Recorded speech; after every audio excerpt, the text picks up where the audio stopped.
What if the art that you're most embarrassed by, the draft you deleted, the dance you never filmed, the sketch you hid, is exactly where your real voice is waiting to be found? Welcome to the Healthy, Wealthy, Wise Artist podcast, where artists of all kinds come to fuel their passion, sharpen their skills, and thrive in their creative lives. I'm your host, Lara Bianca-Pilcher, life and creativity coach and fellow artist, here to support you on your artistic journey. Whether you're a performer, writer, visual artist, or any kind of artist, this is the space for real talk, practical advice, and inspiring stories. Subscribe and join us each week for more inspiration and actionable insights to fuel your artistry. Let's dive in and get inspired.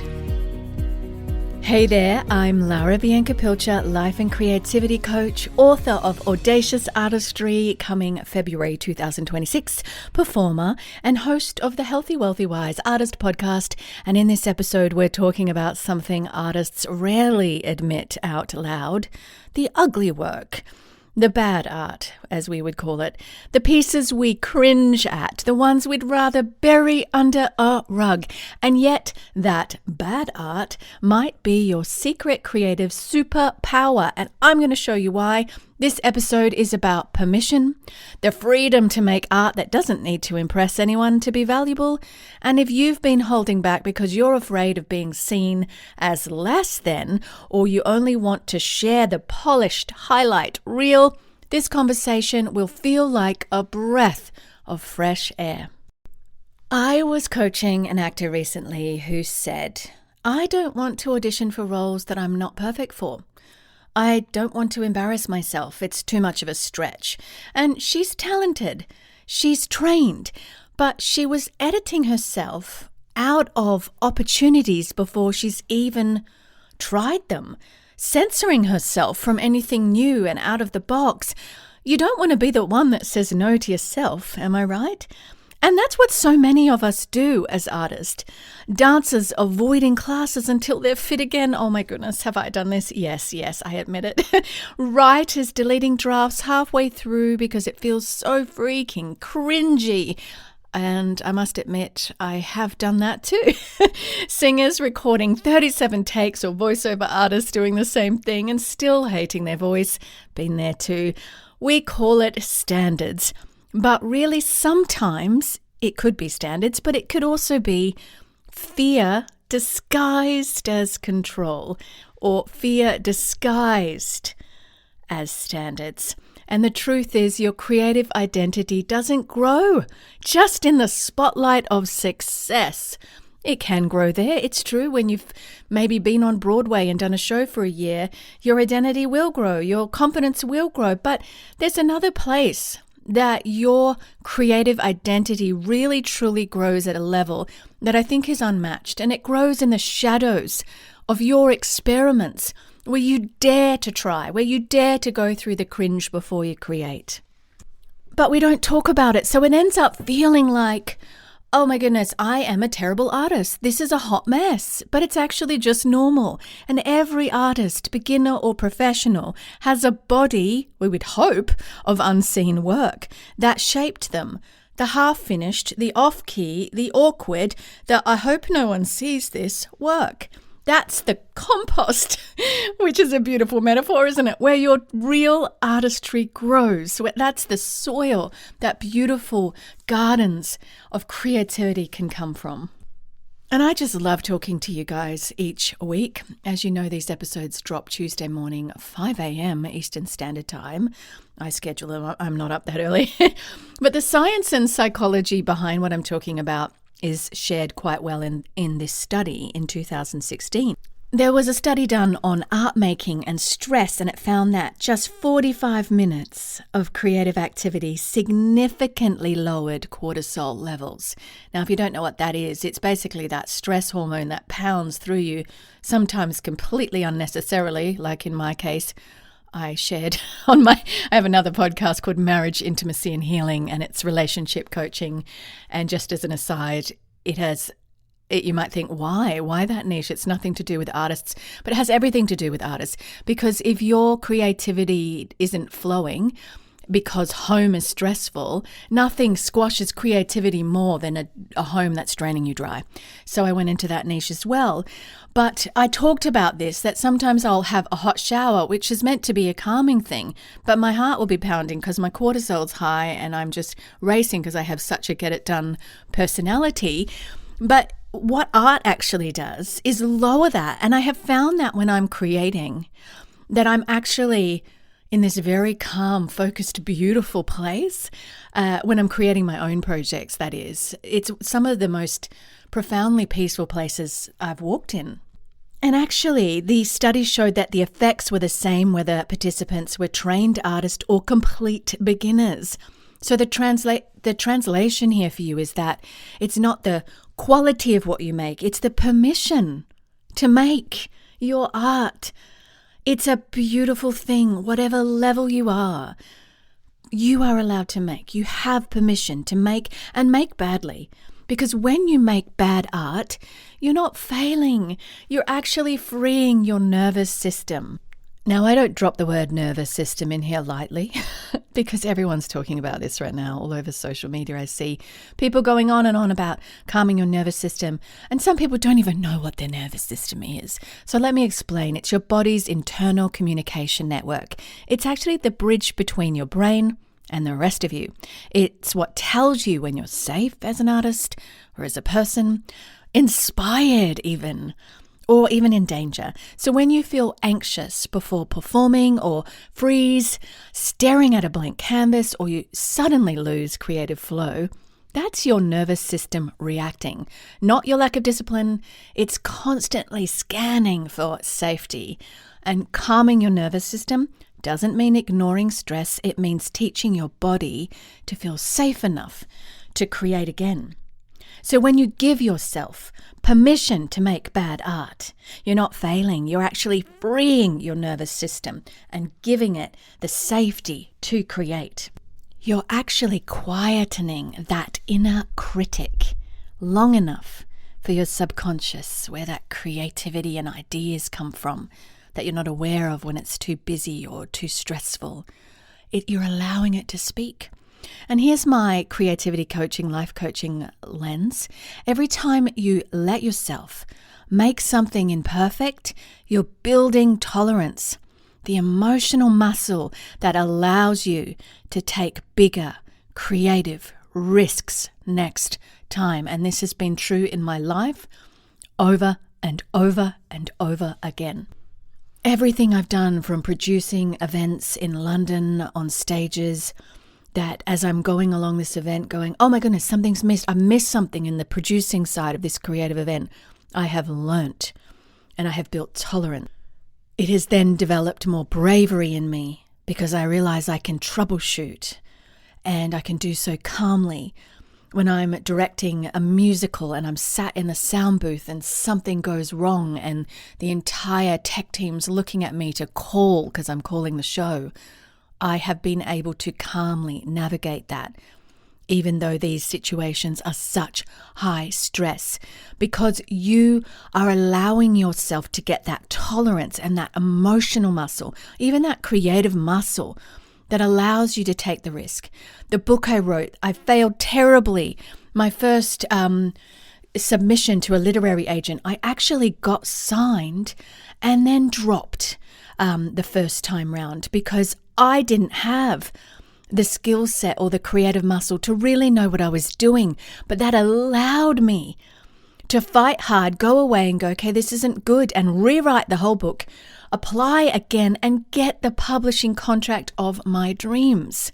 One that was traditional, where I had to pay nothing and they do it all for you. But there's never all for you. Let's be honest, when you put art in the world, there's a lot of work on my part, but not the finance that I needed to if I was self-publishing. So I am thrilled about that. So I share candidly with you, not to criticize whatever process you're going through if you're maybe an author or you're funding a project. I've done that too.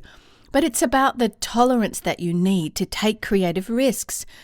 In incredible opposition, I have been dropped by agents, picked up by agents, dropped again. It can be so painful, guys. If I can speak candidly, I have gone into auditions, failed, made mistakes, not hit notes. I have made so many errors.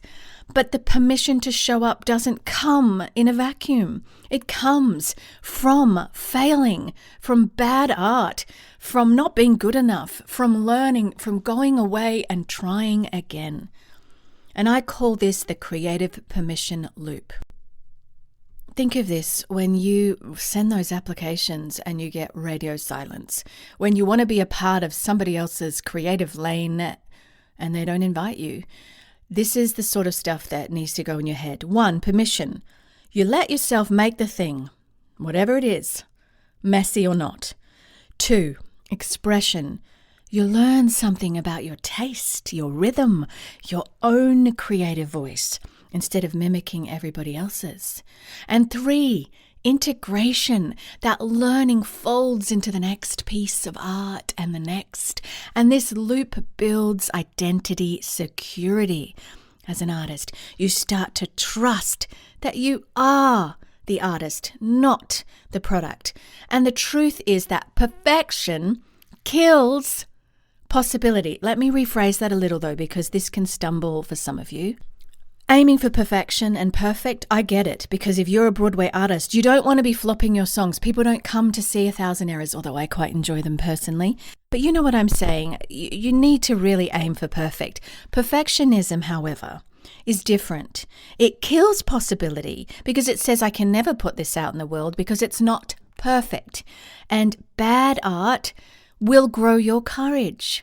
So when you let yourself fail safely, you're actually rehearsing for the moments that matter. And that is profoundly beautiful, isn't it, as an artist? Now, if this is resonating with you, my friends, I created something to help. It's my free guide, Stuck in a Creative Rut, where I walk you through 3 simple steps to reignite your creativity and rebuild momentum when perfectionism or comparison have you frozen. You can grab it at larabiancapilcher.com/freebie. It's short, practical creativity coaching, and artists tell me it's the reset they didn't know they needed. And if you need a deeper jump start, you can jump into my 7-day mini course, Reignite Your Creativity. It's also linked there on my webpage, larabiancapilcher.com/course. And all right, let's get back to this episode's truth. Because the thing is, you will make work that you hate. Because I do too. And I think, what is this? Oh my goodness, everyone does it. But that's not proof you're a failure. It's proof you're in the creative process. That's normal. And when you label something bad, what you're actually really saying is, this didn't meet my expectations of myself. And those expectations often come from someone else's highlight reel. Comparison trap, compare and despair, not your creative truth, not your creative voice. Your ugly work, the draft, the off note, the shaky brushstroke, that's where your edge is actually. It's where discovery lies and where you learn. Think of every great artist you admire. Think of just someone right now that you think, wow, they're just really amazing. I've got someone in my head actually. Behind each masterpiece that I see this person in my head post, the one that you're thinking of, behind each masterpiece that you look at is a mountain of so-called failures. That helps you appreciate rather than compare, because what we see out there is often the finished product, the edited, curated, perfect looking piece. So don't let perfectionism stop you, because what the finished product does look more perfect. As again, I'm making a distinction between perfect and perfectionism. And the difference is that they didn't quit when it looked bad. They learned to see bad as feedback, not finality. And you don't have to post it. You don't even have to share it, my friends. Remember that. But you do have to let it exist. Even if you're a student or you're in a rehearsal or you're in a band, just let that imperfect thing exist, because the art you hide never gets the chance to teach you who you are. I think this is why so many artists come out of arts conservatories and they don't actually feel like they know their own creative voice. I think they've spent 3 years or whatever it is, a year being told that's not perfect, this is how you get perfect. And then they think that all of that mess is got to be hidden.